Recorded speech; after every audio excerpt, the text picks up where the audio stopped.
Hello students, today I am going to explain The Tiger King by Kalki of 12th standard. Kalki is the pen name of Ramaswamy Iyer Krishnamurthy, born on 9 September 1899 and died on 5th December 1954.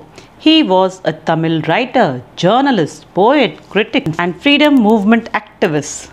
He received the Sangeeta Kala Sikhami Award conferred on him by the Indian Fine Arts Society in 1953.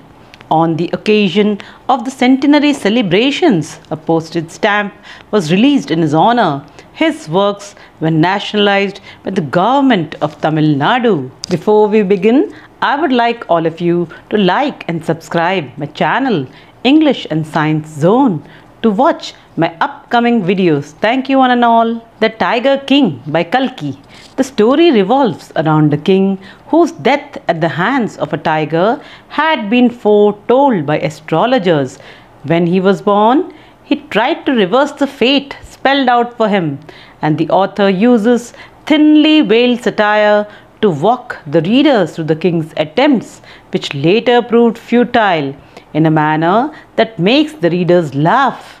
The chapter, The Tiger King, is a story about the transience of life and power. The chapter is a satire on the pride and stubbornness of those people who are in power. The author in the story tells us about the days of autocratic and eccentric kings.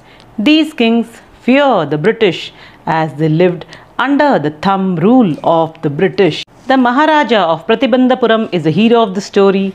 He also came to be known as the Tiger King. As soon as he was born, astrologers had foretold that one day the Tiger King would actually have to die. The 10-day-old prince addressed the astrologers as, "O wise prophets," he asked them to tell him the manner of his death. The chief astrologer said that death would come from the tiger. The prince growled, "Let tigers beware." So क्या हुआ? ये कहानी है महाराजा of Pratibandapuram की, और उसको कहा जाता था टाइगर किंग क्योंकि जब वो पैदा हुआ तो सारे जो एस्ट्रोलॉजर्स थे किंगडम में उन्होंने बताया कि वो एक दिन मर जाएगा। अब जो छोटा सा बच्चा था 10 दिन का, जो प्रिंस था, उसने सारे एस्ट्रोलॉजर्स को बोला कि मुझे ये बताओ कि मैं मरूंगा कैसे। तो सब लोग एकदम सरप्राइज हो गए, चकित रह गए कि क्या हुआ।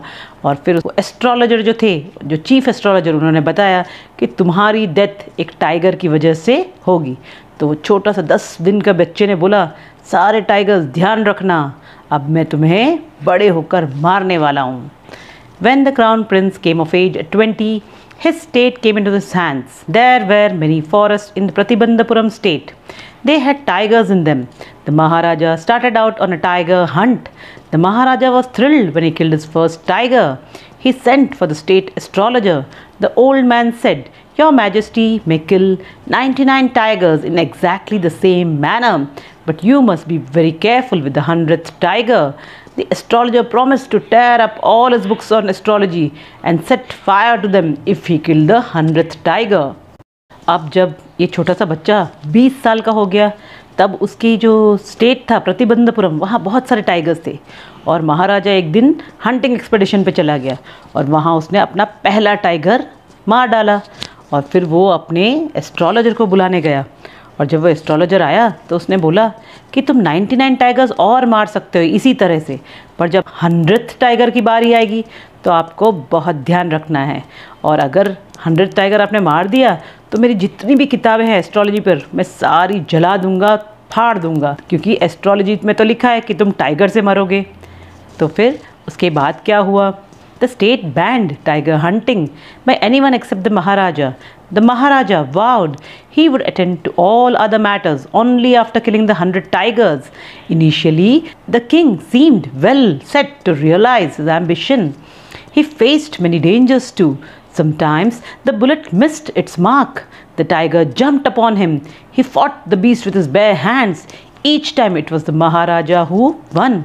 तो महाराजा ने क्या किया? उसने कहा मेरे सिवाय और कोई टाइगर हंटिंग मेरे किंगडम में नहीं कर सकता, और बहुत सारे डेंजर्स भी फेस करता। कभी कभी हंटिंग पे जाता तो उसकी बुलेट टाइगर को नहीं लगती तो टाइगर उसके ऊपर कूद जाता, तब टाइगर और महाराज के बीच में फाइट हो जाती और हमेशा महाराज ही जीत जाता। Once he was in danger of losing his throne. A high-ranking British officer visited Pratibandhapuram. He was very fond of hunting tigers and fonder of being photographed with the tigers he had shot. He wished to hunt tigers in Pratibandhapuram. The Maharaja was firm in his resolve. He refused permission.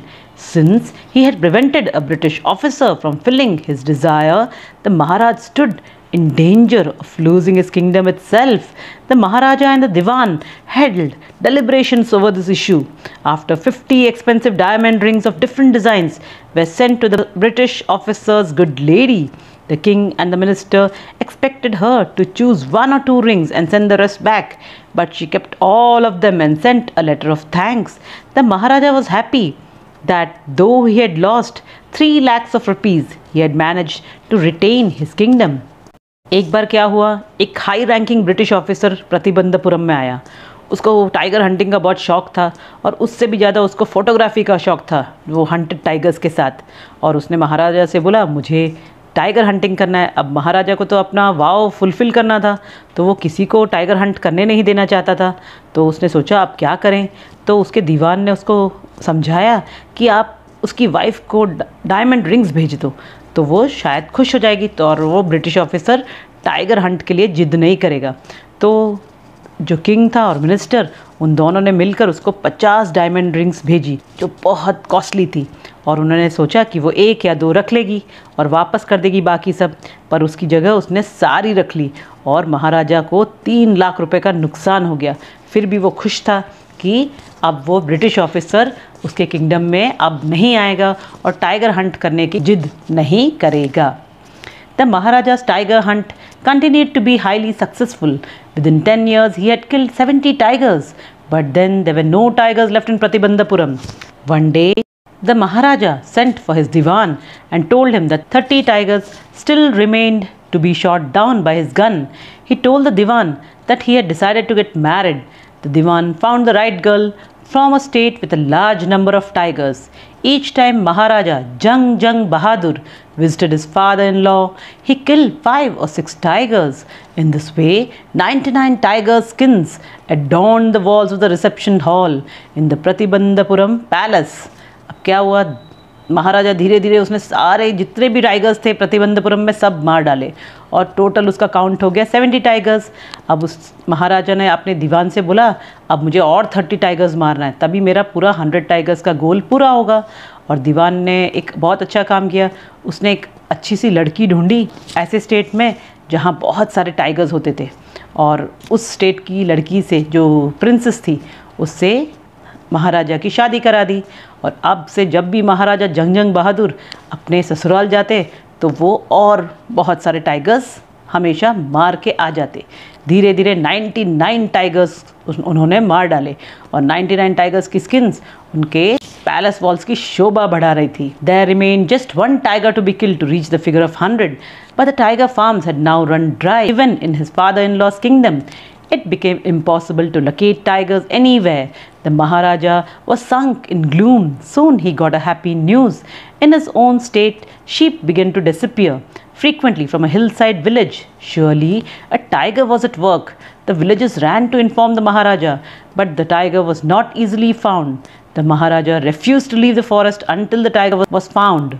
The Maharaja's anger and obstinacy rose higher. Many officers lost their jobs. अब एक ही tiger बचा था मारने के लिए, पर सब जगह टाइगर्स ख़त्म हो चुके थे और अब महाराजा को एक टाइगर और मारना था। तो वो यहाँ वहाँ देखने लगा। सडनली उसको अपने किंगडम से ही एक न्यूज़ मिली कि बहुत सारे लोगों के घर से शीप डिसअपियर होने लगी थी। ज़रूर एक टाइगर वहाँ होगा जो ये सारी शीप को खा जा रहा था।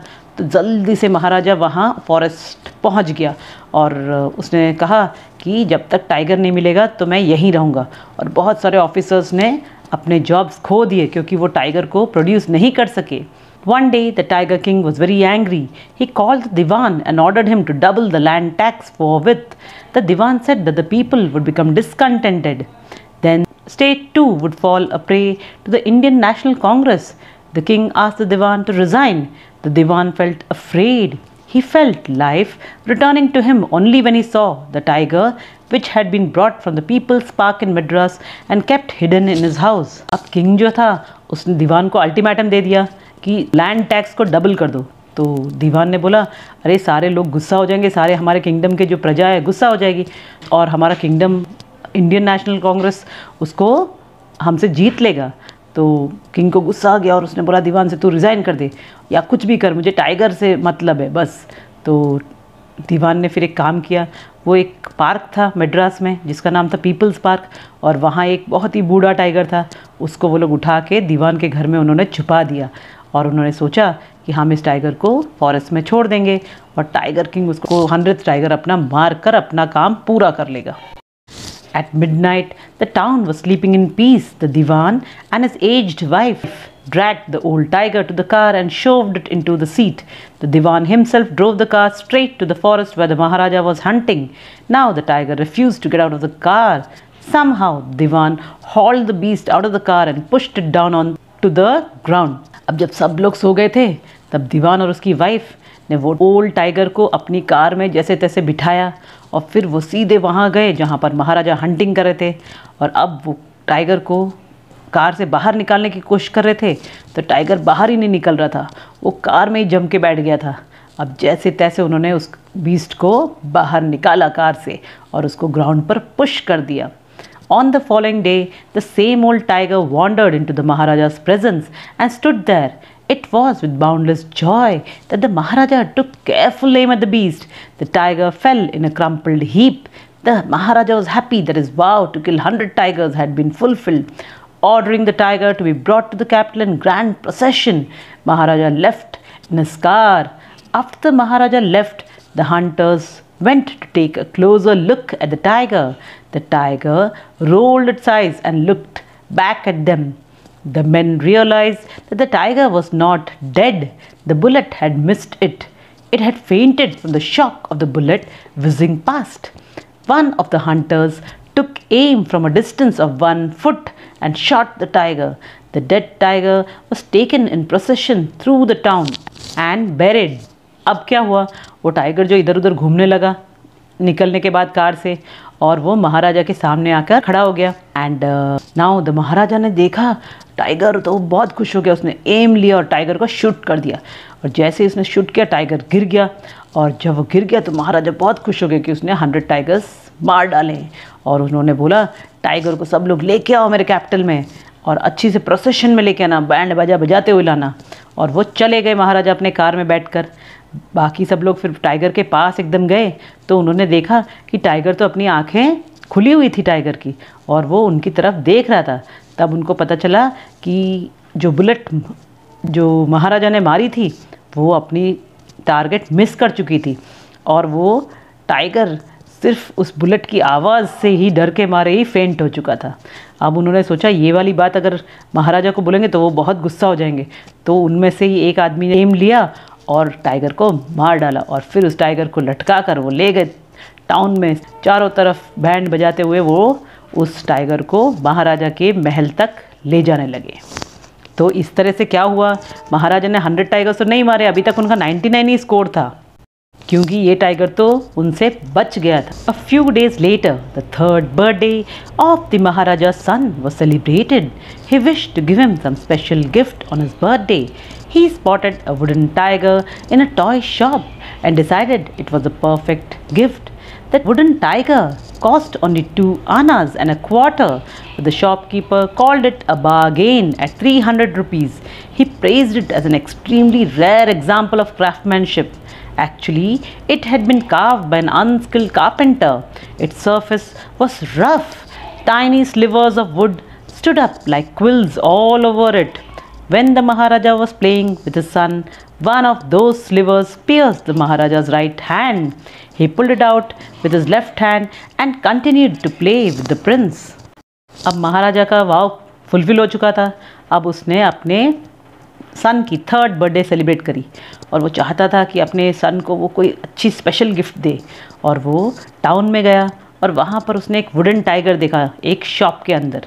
जैसे ही उसने उसका रेट पूछा तो शॉपकीपर ने सोचा कि महाराजा आए हैं तो ये टाइगर तो एक्चुअली उसका कॉस्ट तो 2 आना का ही था, 2 आनाज एंड अ क्वार्टर, बहुत छोटा सा अमाउंट था। उन्होंने देखा कि महाराजा खुद आए लेने के लिए, तो उन्होंने चुपचाप झूठ बोल दिया और उन्होंने बोला ये वुडन टाइगर 300 रुपये का है। और उसने बताया कि ये वुडन टाइगर इसने बनाया, ऐसे बनाया। उसने उसके बारे में बहुत सारे प्रेज़ कर दिया उसके बारे में। और एक्चुअली वो जो वुडन टाइगर था उसको एक अनस्किल्ड कारपेंटर ने बनाया था, जिसको ठीक से कारपेंट्री आती भी नहीं थी। उसकी रफ सरफेस थी पूरी, वुड के छोटे छोटे स्लीवर्स वहाँ पर उसके ऊपर मौजूद थे। बेटे के संग वो खेलने लगा, महाराजा था और उनका बेटा जो प्रिंस था। और जैसे जब वो खेलने लगा तो उसमें से एक वुड का छोटा सा टुकड़ा उनके हाथ में घुस गया। और जब वो घुस गया तो उन्होंने उसको नज़रअंदाज करके उसके लेफ्ट हैंड से उसको निकाल दिया। The next day, infection flared in the Maharaja's right hand. In 4 days, it developed into a sore-emitting pus. It spread all over his arm. 3 famous surgeons were brought in from Madras. After holding a consultation, they decided to operate. The operation was successful, but the Maharaja died. In this manner, the 100th tiger took its final revenge upon the Tiger King. तो उसी छोटी सी wooden स्लीवर की वजह से महाराजा के right hand में infection हो गया और 4 दिन में पूरा पस भर गया उसमें और पूरे हाथ में वो फैल गया वो पस। तो उसके बाद 3 सर्जन्स बुलाए गए जो बहुत फेमस थे मद्रास से, और उन्होंने तीनों ने महाराजा के कंडीशन देखकर उन्होंने सोचा चलो ऑपरेशन करते हैं। एक्चुअली महाराजा को कोई पसंद ही नहीं करता था क्योंकि उसने बहुत सारे टाइगर्स मारे थे और बहुत सारे टैक्सेस लगाए थे पीपल पर। तो उन्होंने उसके ऊपर ऑपरेशन किया, पर वो ऑपरेशन सक्सेसफुल यहाँ पर क्यों लिखा है, क्योंकि वो चाहते थे कि महाराजा मर जाए, और वो महाराजा एक्चुअली उस ऑपरेशन के बाद मर गया क्योंकि उसका 100 टाइगर्स उसने कम्प्लीटली मारे भी नहीं थे, इसलिए एट लास्ट वो मर चुका था। और जो 100th टाइगर था, जैसे कि एस्ट्रोलॉजर्स ने कहा था और बुक्स में लिखा हुआ था कि 100th टाइगर इसकी जान लेगा, इसी तरह 100th टाइगर जो वुडन टाइगर था उसने उसकी जान ले ली। So this is a short story about a king called the tiger king. See you soon, bye bye.